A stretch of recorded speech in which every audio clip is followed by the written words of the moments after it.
Tokolas tokovavy manaritra ny arahaba-ndray amin'ny takarivan'ny alarobia ity ankafaliana no erahana aminao ary anasananao ihany koa anaraka hatramin'ny farany fampalalambo vao eto amin'ny fahitalavitra ma-TV ny sehatry ny fahasalamana izay saika matoa an-dahatsoratra ny gazety tamin'ity androany ity isany hoentina amintsika amin'ity androany ity ny momba izay ankoatr'izay ihany koa ny mahakasika indrindra ny tontolon'ny fambolena ny sehatry ny fampianarana ambony izay sina hetsika goavana eny atsimba zaza eny amin'izao fotoana izao ny sehatry ny zavakanto ihany koa dia tsy adino mitondra zany amintsika takariva ity satria dia ao anatin'ny fety ity volana jona ity ary dia anamarika izay ny zavakanto sy ny tontolony samihafa lafo mavao manodidina ny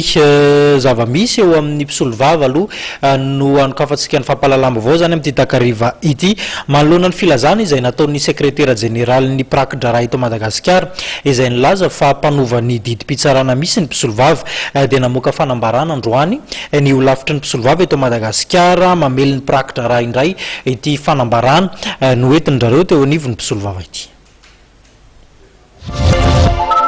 Midika fa nosihosiana tanteraka ny mpisolovava sy ny asa fiarovana ny fanambarana izay nataon'ny sekretera jeneralin'ny sendikan'ny mpiraki-draharaha izay nilaza fa mpanova ny didim-pitsarana ny mpisolovava. Nosoritan'ny holafitry ny mpisolovava ihany koa fa fandikan-dalàna ary azo enjehana ny fanambarana nataon'ny sekretera jeneralin'ny sendikan'ny mpiraki-draharaha.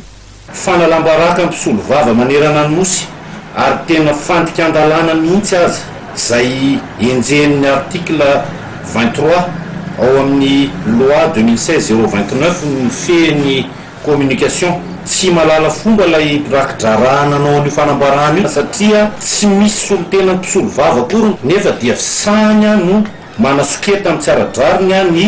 mpisolovava sy ny asan'ny mpisolovava. Manarak'izay dia mpanakorotana saim-bahoaka koa lay olona nilaza ny fanambarana iny ny fanasoketana iny satria ny tanjona mazava ho azy dia mba ahafahany zareo manatanteraka tsara-drariny ny asa fanoloran-tsaina atao amin'ny olona manandraraha eto amin'ny fitsarana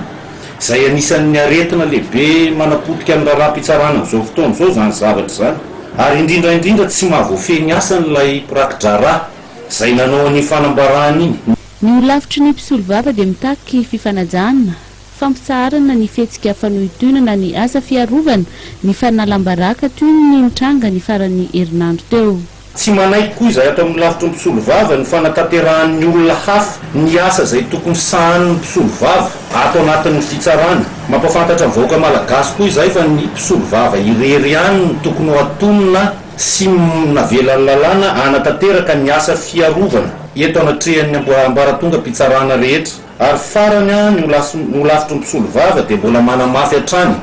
ny ezaka izay nataony sy ny mbola ho ataony mikasika ny amin'ny ady amin'ny kolikoly mba ho amin'ny atratrarana ny tanjona dia fametrahana ny tantandalàna eto amin'ny firenena. Araka izany manohitra ny endrika